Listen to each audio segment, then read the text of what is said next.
సాంకేతిక అభివృద్ధి.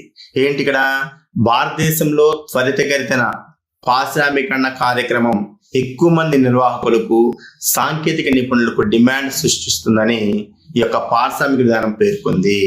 అందుకని సంస్థను స్థాపించి వాటిని బలోపేతం చేయాలి. ప్రభుత్వ సేవల్లో కూడా సరైన నిర్వహణ నిపుణులను సాంకేతిక నిపుణులను నియమించాలని విధానం పేర్కొంది. ఏంటి ఇక్కడ మనకి అంటే ఈ యొక్క ఎప్పుడైతే కనుక పారిశ్రామిక ఏర్పాటు జరుగుతుందో, పారిశ్రామిక వేగవంతం జరుగుతుందో ఆటోమేటిక్ గా ఆ పరిశ్రమల్ని నిర్వహించే నిర్వాహకులు, ఉద్యమదారులు, వ్యవస్థాపకులు, అదేవిధంగా టెక్నీషియన్స్ అంటే సాంకేతిక నిపుణులకు డిమాండ్ పెరుగుతుంది.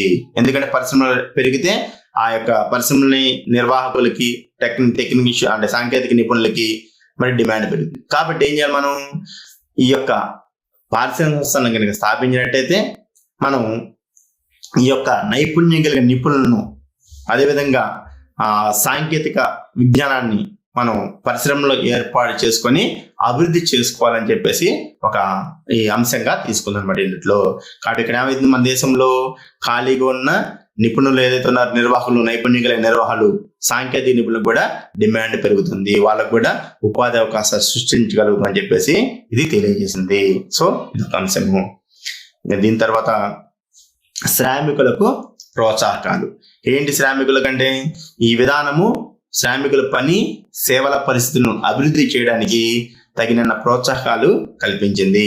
అవకాశం ఉన్న చోట శ్రామికులు యజమానులతో కలవాలి, అంటే భాగస్వామ్యం కావాలి. అప్పుడు అభివృద్ధి ప్రక్రియలో వాళ్ళు ఉత్సాహంగా పాల్గొనగలుగుతారు. ఏం చేసింది శ్రామికుల ప్రోత్సాహం అంటే వాళ్ళకి కావాల్సిన సౌకర్యాలు విస్తరింపజేసింది శ్రామికులకి. ఎందుకంటే పరిశ్రమలో పనిచేసే శ్రామికులకి ఆహ్లాదకరమైన వాతావరణం ఉన్నట్లయితే వాళ్ళు ఎక్కువ పని చేయగలుగుతారు, ఉత్పత్తి మంచిగా పెరగడానికి అవకాశం ఉంటుంది. కాబట్టి ఇక్కడ ఏం చేసింది, వాళ్ళ యొక్క ప్రోత్సహించే విధంగా వాళ్ళకి రకరకాల అవస్థాపన సౌకర్యాలు, అంటే వాళ్ళకి పని గంటల విషయంలో కానీ లేకపోతే శ్రామికులకి బీమా విషయంలో కానీ కొన్ని సౌకర్యాలు కూడా కల్పించింది. ఇంకేం చేసింది, కొన్ని చోట్ల అంటే శ్రామికులకి యాజమాన్య హక్కులు, భాగస్వామ్యం, కొన్ని వాటాలు కూడా బదలాయింపజేసింది. ఎందుకంటే వాళ్ళు కూడా పరిశ్రమలో భాగస్వామ్యం అయితే మన యొక్క భాగస్వామ్యం ఉంది కాబట్టి దీన్ని మంచిగా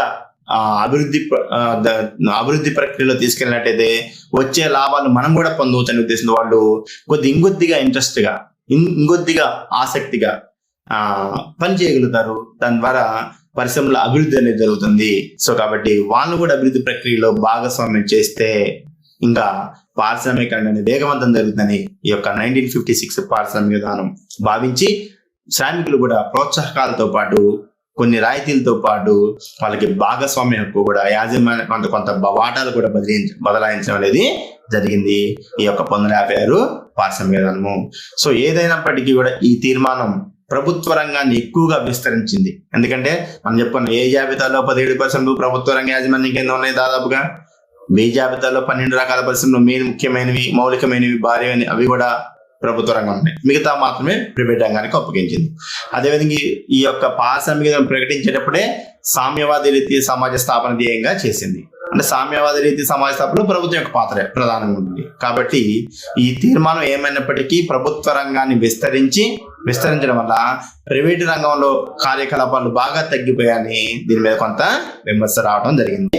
4 వర్గాలుగా విడగొట్టింది అనుకున్నాం. ఇప్పుడు మనం 1956 పారిశ్రామిక విధానం అంశాల గురించి మనం ఇప్పుడు చూద్దాం.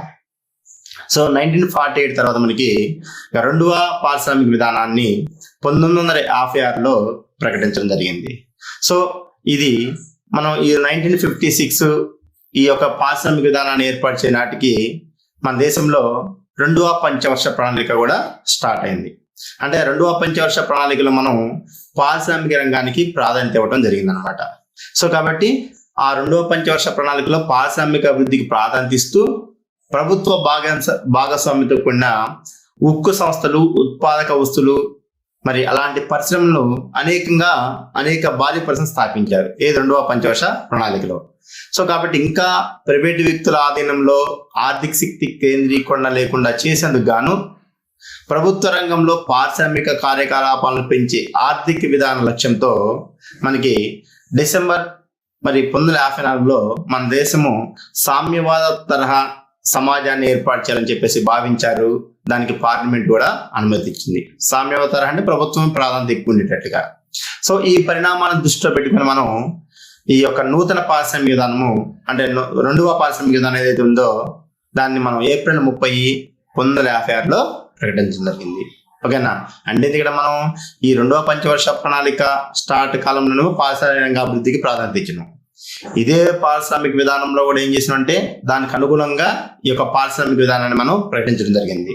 అదేవిధంగా ప్రైవేట్ రంగాన్ని కొంత కంట్రోల్ చేసే ఉద్దేశంతో అంటే ఆర్థిక శక్తి ప్రైవేట్ వ్యక్తుల చేత కేంద్రీకృతమైందనే ఆలోచనతో మనం ఏం చేసినంటే సామ్యవాద తరహా సమాజాన్ని ఏర్పాటు చేయాలనే లక్ష్యంతో మరి పార్లమెంటు దాన్ని అనుసరిస్తూ దానికి అనుగుణంగా మనం ఈ యొక్క రెండవ పారిశ్రామిక విధానాన్ని కూడా ప్రకటించడం జరిగిందనమాట. సో ఇది సామ్యవాద రీతి సమాజ స్థాపన లక్ష్యంగా ఈ యొక్క రెండవ పారిశ్రామిక విధానాన్ని మనం చెప్పుకోవచ్చు అనమాట. మొదటి పారిశ్రామిక విధానం చేసింది మిశ్రమ ఆర్థిక వ్యవస్థ విధానాన్ని మనం ప్రోత్సహిస్తూ 1948 పారిశ్రామిక విధానాన్ని ప్రకటించడం జరిగింది. సో కాబట్టి ఈ 1956 పారిశ్రామిక విధానంలోని ప్రధాన లక్షణాలు ఏంటో మనం ఇప్పుడు తెలుసుకుందాం. ఇందులో భాగంగా మొదటి లక్షణం ఏంటంటే ఈ యొక్క పారిశ్రామిక విధానం అనేది మరి పరిశ్రమల్ని 3 జాబితాలుగా వర్గీకరించింది. ఎన్ని జాబితాలుగా? 3 జాబితాలుగా. 48 పారిశ్రామిక విధానం ఎన్ని భాగాలుగా చేసింది? అక్కడ 4 భాగాలుగా చేసింది. కానీ రెండవ పారిశ్రామిక విధానం 1956 పారిశ్రామిక విధానము పరిశ్రమని 3 జాబితాలుగా చేసింది. జాబితా ఏ, జాబితా బి, జాబితా సి. ఏంటో చూద్దాం మనం. ఇందులో భాగంగా మనకి జాబితా ఏ, షెడ్యూల్ ఏ, ఇందులో దాదాపు 17 పరిశ్రమలు ఉన్నాయి. ఈ పరిశ్రమలోని అన్ని నూతన యూనిట్లను ప్రభుత్వమే స్థాపించాలి, అంటే కేంద్ర ప్రభుత్వం స్థాపిస్తుంది అనమాట. ఒకవేళ ఇప్పటికే ప్రైవేట్ రంగంలో ఉన్న పరిశ్రమలను ప్రభుత్వం గుర్తించి వాటిని ప్రభుత్వం జాతీయం చేసేసుకుంటుంది అనమాట. సో ఇది ఏ జాబితా. ఏమేంటి ఏ జాబితాలో? 17 పరిశ్రమలు. ఏంటి ఇక్కడ ఈ 17 పరిశ్రమలు ఎవరు మాత్రమే ఉత్పత్తి చేయాలి, స్థాపించాలి ఈ ఇంట్లో అంటే ప్రభుత్వమే చేయాలన్నమాట. అంటే ప్రభుత్వ యాజమాన్య కింద ఉంటాయి, అంటే ప్రభుత్వ గుత్తాధిపత్యం కింద ఉన్న పరిశ్రమగా చెప్పవచ్చు. ఏమేంటి ఇట్లా ఉంది? ఆయుధాలు, ఆయుధ సామాగ్రి, అణుశక్తి, ఇనుము ఉక్కు కర్మాగారము, మరి రైల్వేలు, ఇట్లా నౌకా నిర్మాణము, ఇలాంటి 17 రకాల పరిశ్రమలని ఎవరు? ప్రభుత్వమే స్థాపిస్తుంది. సో ఇది ఏ జాబితా. కాబట్టి ఏ జాబితా మొత్తం కూడా ఎవరున్నాయి? 17 పరిశ్రమలు ఉన్నాయి. అణుశక్తి, ఇంధనము, అదేవిధంగా ఉక్కు పరిశ్రమలు, అదేవిధంగా రైల్వే రవాణా, ఇట్లా నౌకా నిర్మాణం, ఇట్లాంటివన్నీ కూడా 17 రకాల పరిశ్రమలు ప్రభుత్వమే స్థాపిస్తుంది అనమాట. అంటే ఇక్కడ ఏంది? ప్రభుత్వ ఏకస్వామ్యము, అధిక ప్రాధాన్యత కలిగి ఉన్నారు ముఖ్యమైన పరిశ్రమలు. సో ఇట్లా ఏ జాబితాని రూపొందించారు. ఇంకా జాబితా బి అంటే షెడ్యూల్ బి జాబితాలు ఉన్నాయి. అందులో ఏమి ఉన్నాయి? అందులో 12 రకాల పరిశ్రమలు కేటాయించారు ఈ జాబితాలో. ఈ పరిశ్రమలన్నీ కూడా భవిష్యత్తులో ప్రభుత్వ యాజమాన్యంలో ఉంటాయి. ఎవరు యాజమాన్యం అంటే? ప్రభుత్వ యాజమాన్యం ఉంటాయి. ఈ రంగంలో ప్రైవేటు సంస్థలు వాటి కృషిని ప్రభుత్వ కృషికి అదనంగా జోడించవచ్చు. అంటే ఇక్కడ రెండవ జాబితా ఇక్కడ కూడా మొత్తం కూడా దాదాపు ఒకవేళ ప్రైవేట్ రంగంలో ఉంటే ఈ యొక్క పరిశ్రమలు వాటిని భవిష్యత్తులో ఎవరి దగ్గరికి వస్తాయి? ప్రభుత్వ యాజమాన్యం కిందకి వస్తాయి అనమాట. అంటే ప్రైవేట్ రంగం దాంట్లో పాత్ర కలిగి ఉన్నప్పటికీ యాజమాన్యం మాత్రం ఎవరిది ఉంటుంది? ప్రభుత్వ రంగాన్ని ఉంటుంది. కాబట్టి ఇందులో ఉన్న 12 రకాల పరిశ్రమలు, ఈ పరిశ్రమలన్నీ ఒకవేళ ప్రైవేట్ రంగ ఆధీనంలో ఉంటే అవి భవిష్యత్తులో ఎవరి యాజమాన్యంలోకి వస్తాయి? ప్రభుత్వ యాజమాన్యంలోకి వస్తాయి. సో ఈ యొక్క సంస్థలు ప్రైవేటు సంస్థల యొక్క కృషిని కూడా ప్రభుత్వ కృషికి అదనంగా జోడిస్తారు అనమాట. అంటే వాటి యొక్క కృషి ఉన్నప్పటికీ యాజమాన్యం మాత్రం ఎవరు ఉంటుంది అంటే దాంట్లో ప్రభుత్వ రంగాన్ని ఉంటుంది. సో అలాంటి 12 పరిశ్రమలు ఏమేంటి అంటే గనులు, నాన్ ఫెర్రస్ లోహాలు, అల్యూమినియము, యంత్ర పరికరాలు, తర్వాత అత్యవసర మందులు, తర్వాత ఎరువులు, తర్వాత రసాయనిక, రోడ్డు రవాణా, ఇలాంటి 12 రకాల పరిశ్రమలన్నింటినీ కూడా జాబితా బిలో చేర్చడం జరిగింది. సో కాబట్టి ఇది ఒక అంశం. అంటే ఇక్కడ కూడా ఎవరు ఉంది? జాబితా ఏలో కూడా ప్రభుత్వం యొక్క ఇంపార్టెంట్ ఎక్కువ ఉంది, గుత్తాధిపత్యము, ఏకస్వామ్యము. రెండో దాంట్లో కూడా ప్రైవేట్ రంగాలు ఉన్నప్పటికీ యాజమాన్య నిర్వహణ మాత్రం ఎవరికి వచ్చింది? ప్రభుత్వ రంగానికి వచ్చింది. అంటే ఇక్కడ ప్రభుత్వ పాత్ర ఎక్కువ ఉంది. జాబితా ఏలో ఉన్న పరిశ్రమల మీద ప్రభుత్వ యాజమాన్యం ఎక్కువ ఉంది. జాబితా బిలో కూడా ప్రభుత్వం యొక్క యాజమాన్యం ఎక్కువ ఉంది అనమాట. ఇంకా మూడోది సి జాబితా, షెడ్యూల్ సి. ఈ యొక్క ఏ జాబితాలోని బి జాబితాలోని పరిశ్రమలో పోగా అంటే ఈ 17 ఈ 12 మొత్తం 29 రకాల పరిశ్రమలు. ఇవేంటి చాలా ఇంపార్టెంట్ అనమాట. ప్రజాశ్రేయస్కి దేశ సంక్షేమానికి సంబంధించిన పరిశ్రమలు అనమాట. అవి పోగా మిగిలిన పరిశ్రమలు కూడా ఏం చేశారు, సి జాబితాలోకి చేర్చారు. ఈ పరిశ్రమల అభివృద్ధిని ప్రైవేటు రంగంలోని వ్యవస్థాపకులు ఉద్యమత్వానికి వాళ్ళ యొక్క చొరవకు వదిలేశారు. అంటే ఏదైతే ముఖ్యమైన పరిశ్రమలు ఉన్నాయో ఏ జాబితాలోని 17 పరిశ్రమలు, బి జాబితాలోని 12 పరిశ్రమలు, ఇవి పోగా మిగతా పరిశ్రమలు ఏదైతే ఉన్నాయో వాటిని ప్రైవేటు రంగం నిర్వహించుకునే విధంగా ప్రభుత్వము ఏర్పాటు చేయడం అనేది జరిగిందనమాట. అంటే ఈ 29 కూడా ఏంటి, అవి దేశ శ్రేయస్సుకు సంబంధించినవి, ప్రజా శ్రేయస్సుకు సంబంధించిన పరిశ్రమలు కాబట్టి అవి ప్రభుత్వ నిర్వహణ కింద ఉన్నాయి అనమాట. ఇట్లా 1957 పారిశ్రామిక విధానం అనేది ఈ యొక్క పరిశ్రమల్ని 3 జాబితాలుగా వర్గీకరించింది. అదే 48 పారిశ్రామిక విధానం ఏంటి, 4 భాగాలుగా చేసింది పరిశ్రమల్ని. ఎన్ని భాగాలు? 4 భాగాలు. ఒకటి ఏం చెప్పుకున్నాం, ప్రభుత్వ గుత్తాధిపత్యకి ఉండే పరిశ్రమలు అంటే ప్రభుత్వ ఏకస్వామ్యం ఉంటుంది. రెండోది ఏం చెప్పుకున్నాం, ఇక్కడ ప్రైవేట్ రంగం ఉన్నప్పటికీ దాని మీద ప్రభుత్వ యాజమాన్యం ఉంటుంది అక్కడ కూడా. ఇంకా మూడో భాగం ఏం చెప్పుకున్నాం, అక్కడ ఒకవేళ ప్రైవేట్ రంగంలో కనుక పరిశ్రమలు ఏర్పాటు జరిగితే 10 సంవత్సరాల తర్వాత వాటిని కూడా ప్రభుత్వమే జాతీయం చేసుకొని ఉంచుకుంటది. ఆ మూడింటి పొంగ మిగిలిన పరిశ్రమల్ని మనం 4వ భాగం చేసి ప్రైవేట్ రంగంలోకి అప్పగించాం. అది ఇక్కడ 4 భాగాలు. ఇక్కడ 1956 అనేది 3 జాబితాలుగా చేసింది. చాలా జాగ్రత్తగా గుర్తుపెట్టుకోండి. దానికి ఆ యొక్క 1948 పారిశ్రామిక విధానానికి 1950 పారిశ్రామిక విధానానికి మధ్య డిఫరెన్స్ కొంచెం. ఇంకా రెండో అంశము, ఇందులో రెండో లక్షణము ప్రైవేటు రంగానికి సహాయం చేయడం. ఏంటి అంటే ప్రైవేటు రంగంలోని పరిశ్రమలకు మరియు సహకార సంస్థలకు ఆర్థిక సహాయం అందించడానికి ప్రభుత్వ విత్త సంస్థలను విస్తరిస్తుందని, వాటిని బలోపేతం చేస్తుందని ఈ యొక్క పారిశ్రామిక విధానం తెలియజేసింది. అంటే ప్రైవేట్ రంగానికి సహాయం చేయడం కోసం విద్యుత్తు, రవాణా మొదలగు అవస్థాపన సౌకర్యాలను బలోపేతం చేసింది. ఏంటి 1956 పారిశ్రామిక మరొక ముఖ్యమైన అంశం ఏంటంటే ప్రభుత్వ రంగము పరిశ్రమలు ఏర్పాటు చేసినప్పటికీ 69 రకాల పరిశ్రమలలో యాజమాన్యం కలిగి ఉన్నప్పటికీ మిగతా పరిశ్రమలు ప్రైవేట్ రంగానికి అప్పగించారు. కాబట్టి మరి ప్రైవేట్ రంగం యొక్క అంటే ప్రైవేట్ రంగాన్ని కూడా మరి కోఆపరేషన్ అంటే ప్రోత్సహించడం కోసం ఏం చేసిందంటే ఏదైతే పరిశ్రమలకి అవసరమో పరపతి కానీ ఆ పరపతిని అందించడానికి కావాల్సిన ప్రభుత్వ విత్త సంస్థల్ని అంటే బ్యాంకింగ్ సిస్టాన్ని విస్తరించాలని చెప్పేసి, అదేవిధంగా పరిశ్రమలకు కావాల్సిన ప్రధానమైన అవస్థాపన సౌకర్యాలు ఏదైతున్నాయో విద్యుత్తు, రవాణా సౌకర్యాలు ఇలాంటి వాటిని కూడా బలోపేతం చేసి ప్రైవేట్ రంగంలో ఏర్పాటు చేసే పరిశ్రమలు కూడా ప్రోత్సహించాలని చెప్పేసి ప్రభుత్వము నిర్ణయం తీసుకోవడం జరిగింది. సో ఇదొక అంశము. అంటే ప్రైవేట్ రంగాన్ని కూడా ప్రోత్సహిస్తూ పరిశ్రమల అభివృద్ధికి పాటుపడాలని ఒక లక్ష్యంగా తీసుకుంది 1956 పారిశ్రామిక విధానము. ఇంకా మూడో అంశము కుటీర మరియు చిన్నతర పరిశ్రమల యొక్క పాత్రను విస్తరించాలని చెప్పేసి లక్ష్యంగా పెట్టుకుంది. ఏంటి ఇక్కడ చిన్న మరియు కుటీర పరిశ్రమని ఏంటి ఇక్కడ అంటే ఒక దేశంలో పారిశ్రామిక అభివృద్ధిలో భారీ పరిశ్రమతో పాటు చిన్న కుటీర పరిశ్రమ కూడా చాలా ఇంపార్టెంట్ ఉంది. పారిశ్రామిక అభివృద్ధిలో ప్రాంతీయ అసమానతలను తగ్గించడానికి, స్థానికంగా లభ్యమయ్యే శ్రామిక శక్తి వనరులను ఉపయోగులకు తేవడానికి, ఎక్కువ ఉద్యోగాలు సృష్టించడానికి, ఎక్కువ ఉద్యోగ అవకాశాలు సృష్టించడానికి ఈ కుటీర చిన్న తరహా పరిశ్రమల యొక్క పాత్ర చాలా ముఖ్యమని చెప్పేసి ఈ 1957 పారిశ్రామిక విధానము గుర్తించింది. సో దీనిలో భాగంగా ఆ చిన్న తరహా పరిశ్రమలకి పన్ను రాయితీలు, సబ్సిడీల ద్వారా ఆ యొక్క చిన్న తరహా పరిశ్రమలు కూడా ప్రోత్సహించాలని చెప్పేసి ప్రభుత్వము భావించింది.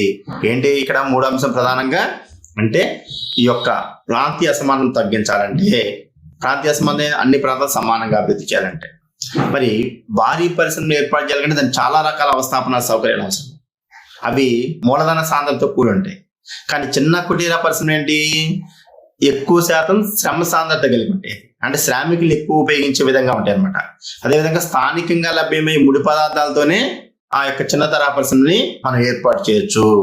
సో కాబట్టి ఏమనుకుంది ఇక్కడ ఈ కుటీర చిన్న తరహా పరిశ్రమలు ప్రోత్సహించడం వల్ల ఇవి శ్రామిక శక్తి అంటే శ్రమ సాంద్రత పద్ధతుల ద్వారా ఉత్పత్తి చేయొచ్చు. కాబట్టి ఈ కుటీర చిన్న తరహా పరిశ్రమలు ప్రోత్సహించినట్టయితే అంటే ఈ పరిశ్రమని అన్ని ప్రాంతాల్లో కనుక ఏర్పాటు చేసినట్టయితే ఆ స్థానికంగా ఉండే శ్రామికులకి ఉపాధి అవకాశాలు పెరుగుతాయి, అంటే ఉద్యోగ అవకాశాలు పెరుగుతుంది, అక్కడ నిరుద్యోగ సమస్య ఉండదు, వాళ్ళ ఆదాయాలు పెరుగుతాయి. సో కాబట్టి అక్కడ ఉపాధి అవకాశాలు కల్పించినట్టు అవుతుంది, మరి ఆ ప్రాంతాలను కూడా అభివృద్ధి చేసినట్టయితుంది. సో కాబట్టి ఏం చేయాలి, మనం చిన్న కుటీర పరిశ్రమలు ప్రోత్సహించాలి. అంటే అగరబత్తులు తయారు చేసే పరిశ్రమలు, చెప్పులు తయారు చేసే పరిశ్రమలు, అదే సిరి చేపలు తయారు చేసే పరిశ్రమలు, చేనేత వస్త్రాలు తయారు చేసే పరిశ్రమలు, ఇలాంటివి అనమాట. సో వీటన్నిటికీ స్థానికంగా లభ్యమయ్యే వనరులే సరిపోతాయి. కాబట్టి ఆ పరిశ్రమలు కూడా ప్రోత్సహించాలి. దానివల్ల ఆ ప్రాంతాల యొక్క అభివృద్ధి కూడా జరిగి ప్రాంతీయ అసమానతలు ఉండవు. అదేవిధంగా ఆ లోకల్లో ఉన్న శ్రామికులను ఉపయోగించుకునే అవకాశం ఉంటుంది. ఎందుకంటే వ్యవసాయ రంగం సంవత్సరం పాటు పని కల్పించలేదు కదా, కాబట్టి కొంతమందికి ఉపాధి అవకాశాలు కల్పించినటువంటి పరిశ్రమలు.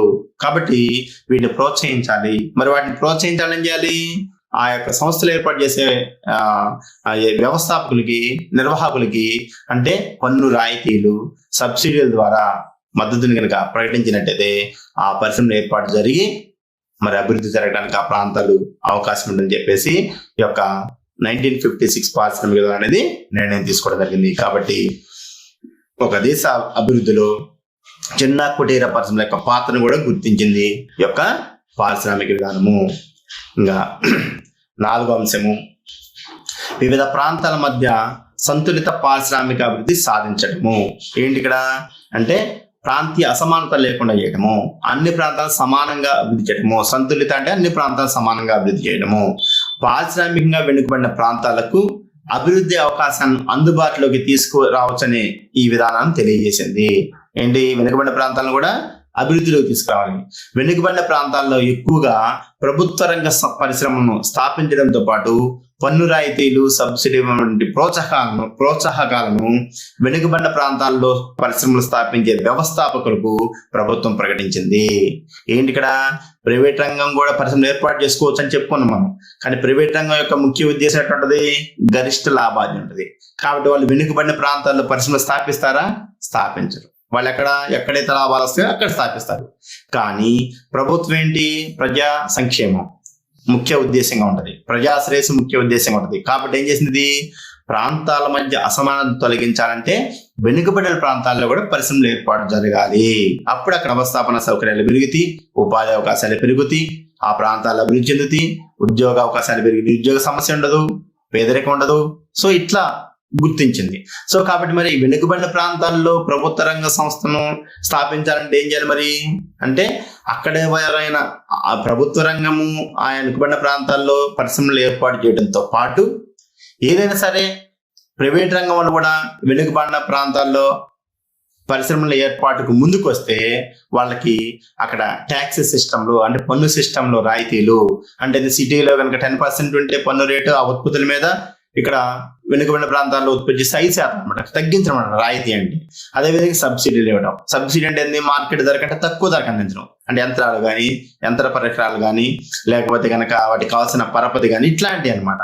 సో ఈ యొక్క వ్యవసాయ అంటే పరిశ్రమకు కావాల్సిన పరికరాలు ఏదైతే ఉన్నాయో దానికి కావాల్సిన వాటి మీద సబ్సిడీ ఇచ్చి ప్రోత్సహిస్తే మరి ప్రైవేట్ రంగం వ్యక్తులు కూడా వెనుకబడిన ప్రాంతాల్లో పరిశ్రమలు స్థాపించడానికి అవకాశం ఉంటుందనే ఉద్దేశంతో ప్రభుత్వము ఇట్లా కొన్ని రాయితీలు, సబ్సిడీలు ప్రకటించింది.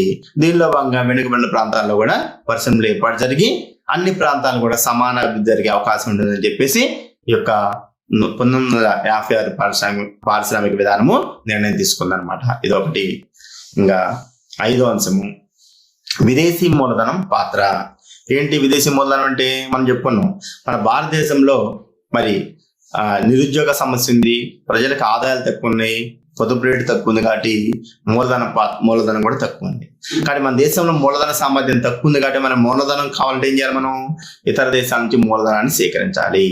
కాబట్టి మన దేశ మూలధనానికి, మన దేశీయ పొదుపుకు మరి విదేశీ మూలధనం కూడా కొంత కలిస్తే చాలా బాగుంటుంది అనే ఉద్దేశంతో విదేశీ మూలధనాన్ని యొక్క పాత్ర కూడా గుర్తించి ఇది మనం ఇతర విదేశీ మూలధనాన్ని కూడా మనం ఆకర్షించడం జరిగింది.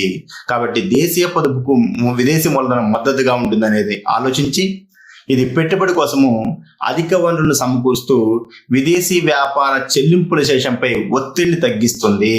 మనకి అక్కడ నుంచి వస్తుంది కాబట్టి విదేశీ మూలధనం మన దేశంలోకి రావడానికి స్వాగతించింది ఈ యొక్క 1956 పారిశ్రామిక విధానము. కానీ సంస్థల్లో ప్రధాన వాటా, నిర్వహణ, యాజమాన్యం, నియంత్రణ భారతీయ చేతిలో ఉన్నప్పుడు మాత్రమే విదేశీ మూలధనాన్ని దేశంలోకి అనుమతించాలని ఈ విధానం స్పష్టంగా తెలియజేసింది. ఏంటి ఇక్కడ మనకి మన దేశంలో విదేశీ మూలధనాన్ని మనం తీసుకోవచ్చు, సంస్థలు పరిశ్రమలు స్వీకరించవచ్చు.